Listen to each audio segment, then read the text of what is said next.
Academic studies using a simulated driving experience have shown that texting impairs a driver's abilities.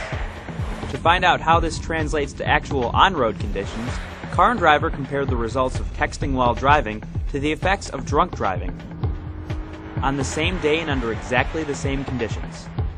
We measured the driver's reaction time to a light mounted on the windshield at eye level, meant to simulate a lead car's brake lights. The critical measurement was the time between activation of the red light and application of the brake pedal. The two test subjects were 22-year-old web intern Jordan Brown and 37-year-old editor-in-chief Eddie Alterman. First, we tested the driver's regular reaction time to establish a baseline. Next, we ran the same tests while the drivers read and returned text messages. After runs at 35 and 70 miles per hour, they took a cocktail break. Get me some vodka, sir. Vodka and orange juice got our two dedicated professionals to slightly over the legal blood alcohol limit of 0.08%. We then put them behind the wheel and ran the test without any texting distraction. Brown's reaction times degraded significantly while texting. At 70 miles per hour, a vehicle travels 103 feet every second, and Brown's worst reaction times while reading at that speed put him about 30 feet down the road versus 15 feet while drunk. Alterman fared much, much worse.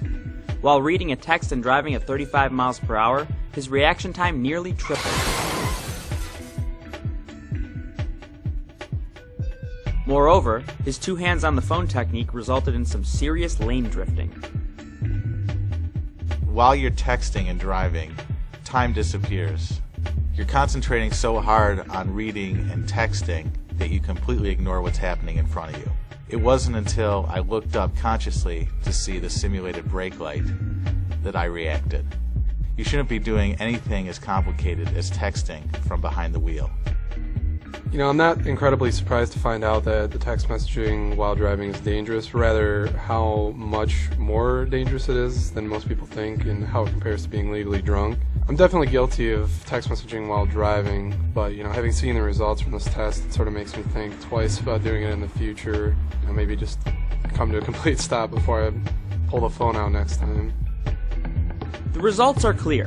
Reaction times are drastically slower when a driver is distracted by texting. So the next time you're tempted to text, tweet, email, or otherwise type while driving, either ignore it or pull over. For the complete story, pick up the August 2009 issue of Car and Driver magazine, or go to caranddriver.com.